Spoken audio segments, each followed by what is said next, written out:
जरा सोचो तुम इतने खूबसूरत हो जाओ कि घर से बाहर निकलते ही लड़कियों का जमावड़ा लग जाए और तुम्हारी खूबसूरती को संभाल पाना उनकी बस की बात ही ना हो। कुछ ऐसा ही होता है हमारी आज की कहानी में। कहानी की शुरुआत होती है मार्क्स परिवार से, जो पिछली कई पीढ़ियों से सबसे सुंदर इंसानों में से थे। लोग उनकी खूबसूरती की वजह से उन्हें बेहद पसंद करते थे और यही उनके पैसे कमाने का तरीका था। उनका सबसे बड़ा बेटा ओकिस एक टिकटॉक स्टार है। उसके दिलकश चेहरे की वजह से उसके करोड़ों फॉलोअर्स थे।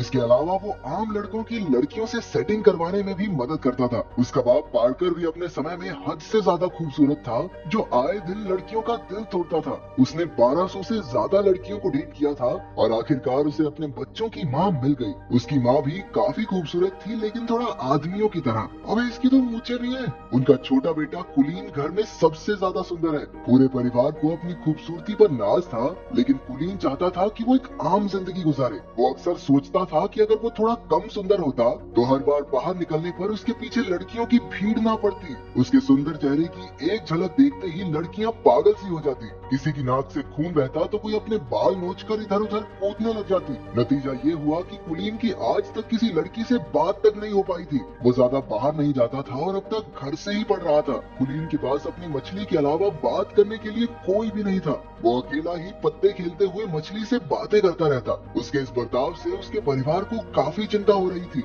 वो कई बार उसे सुंदर लड़कियों की तस्वीरें दिखाकर पंप देता कि जा भाई दुनिया में लड़की लड़की पटा, क्या कर रहा है तू।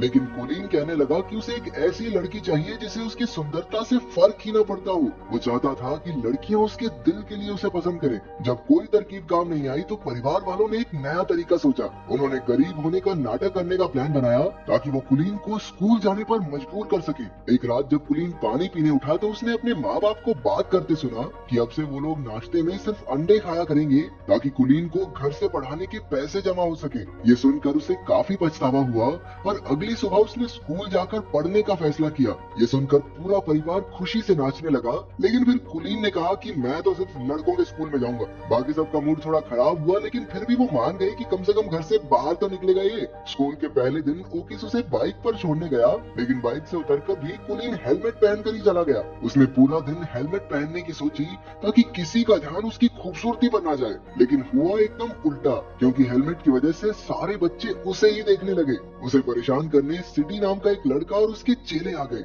जब टीचर आई तो उसने कुलीन को हेलमेट उतारने को कहा। ना चाहते हुए भी कुलीन को अपना हेलमेट उतारना पड़ा और सबने उसका दिलकश चेहरा देख लिया। इसके बाद तो टीचर सीधा हॉस्पिटल में पहुंच गई, क्योंकि कुलीन को देखते ही उसकी सांसें थम गई थी। कुलीन सीधा घर की ओर भागा, लेकिन बदमाश लड़कों ने उसे रास्ते में ही पकड़ लिया। उसे स्टोर रूम में लाकर वो लोग सुपर हीरोज की तरह अपनी पहचान बताने लगे।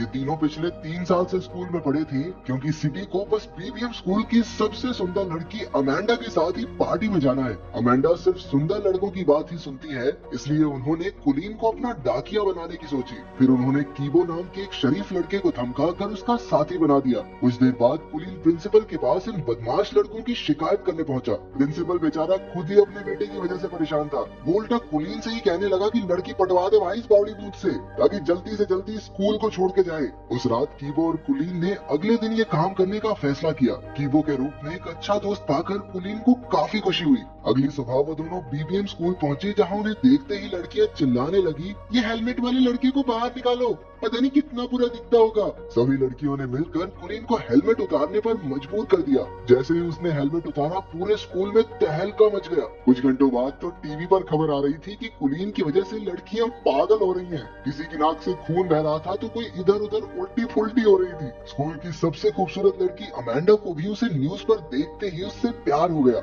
उसने ठान लिया कि कुलीन को अपना बनाकर ही रहेगी। जब खबर चारों ओर फैल गई तो हजारों की तादाद में लड़कियां कुलीन के घर के बाहर इकट्ठा होने लगी। उसके परिवार वालों ने घर में एंट्री के लिए टिकट बेचकर पैसा कमाना शुरू कर दिया। जब कुलीन ने छिपकर ये सब देखा तो उसे समझ आया कि उसके परिवार ने ही उसका इस्तेमाल किया है। जब उन्होंने उसे कॉल करके घर पर वापस बुलाया तो कुलीन ने लौटने से साफ इनकार कर दिया। और तो और इतनी सारी लड़कियों की वजह से अपनी मछली की बुरी हालत देखकर उसका दिल और टूट गया। अब वो एक बिल्डिंग की छत पर उसे ढूंढ रही लड़कियों से छुपता फिर रहा था। अचानक एक लड़की ने पीछे से आकर कहा, छलांग बलांग मारने का तो प्लान नहीं है ना तुम्हारा।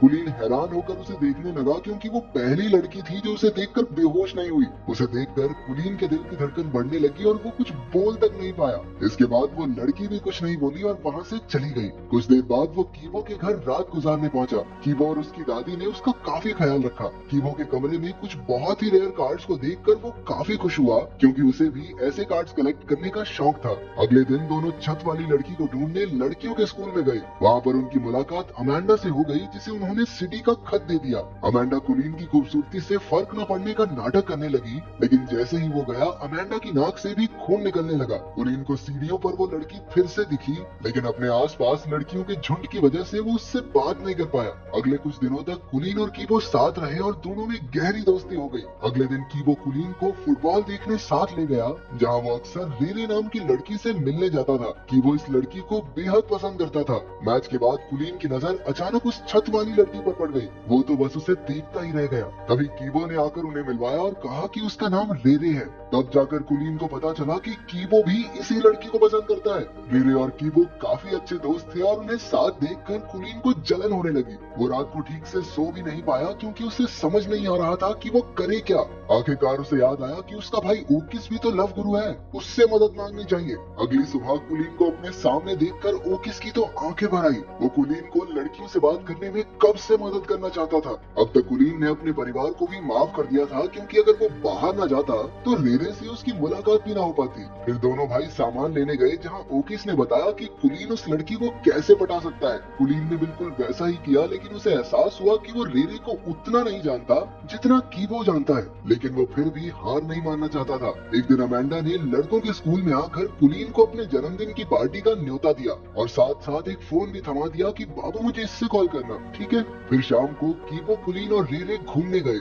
वहाँ कुलीन समझ गया कि रेरे भी कीबो को पसंद करती है। उन्हें साथ देखकर उसे जलन महसूस हो रही थी। बाद में कीबो के जाने पर उसने सीधा रेरे से पूछ लिया कि क्या वो कीबो को पसंद करती है। पहले तो रेरे नहीं मानी, लेकिन जब कुलीन ने झूठ कह दिया कि कीबो तो अमांडा से प्यार करता है, तो अचानक से रेरे का मुंह उतर गया। अब ये साफ था कि रेरे को भी कीबो पसंद है। इसके बाद घर लौटकर कुलीन ने अमांडा को फोन करके उससे कुछ मदद मांगी और वो तो कुलीन के प्यार में कुछ भी करने को तैयार थी। फिर अगले दिन अमांडा के बर्थडे पर कुलीन और कीबो दोनों पहुंचे, तो अचानक से अमांडा ने कुलीन को छोड़कर कीबो पर ध्यान देना शुरू कर दिया। वो उसे खींचकर साइड में ले गई और तभी रेरे भी पार्टी में आ गई। रेरे की नजर अमांडा पर पड़ी जो कीबो को किस कर रही थी। ये देखकर उस बेचारी का दिल टूट गया और वो वहाँ से भाग निकली। उसके पीछे पीछे कुलीन ने भी जाकर अपने प्यार का इजहार कर दिया। रेरे ने जवाब दिया कि वो तो उसे सिर्फ दोस्त ही समझती है, तो कुलीन ने अपने इकलौते दोस्त को धोखा भी दिया और लड़की भी नहीं मिली। अरे इससे बुरा और क्या होगा। उधर सीडी और उसके चेलों ने भी कीबो और अमांडा को किस करते देख लिया और उन्होंने गुस्से में कीबो की जमकर धुलाई कर दी।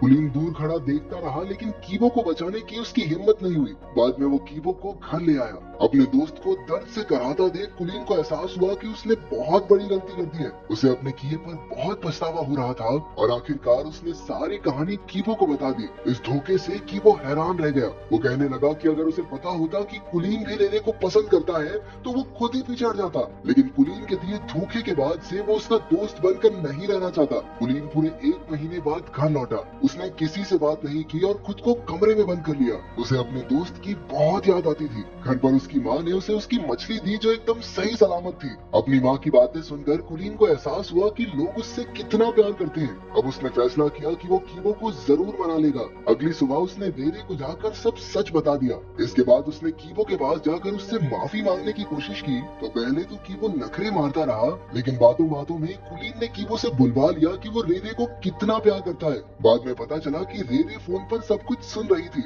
आखिरकार उन दोनों के बीच की गलत फहमियां दूर हो गई थी। कुछ दिन बाद सब डांस पार्टी में गए जहाँ कीबो की पार्टनर रेरे थी और कुलीन की पार्टनर अमांडा। आखिरकार कुलीन और अमांडा को डांस के किंग और क्वीन का खिताब मिला। जहाँ एक और सारी लड़कियां उसे स्टेज पर देखकर पगला रही थी, वहीं उसे एक लड़की की आवाज आई कि इतना भी अच्छा नहीं दिखता ये सुनते ही कुलीन का दिल एक बार फिर से जोरों से धड़कने लगा और उसकी नजरें इस अनजान लड़की को ढूंढने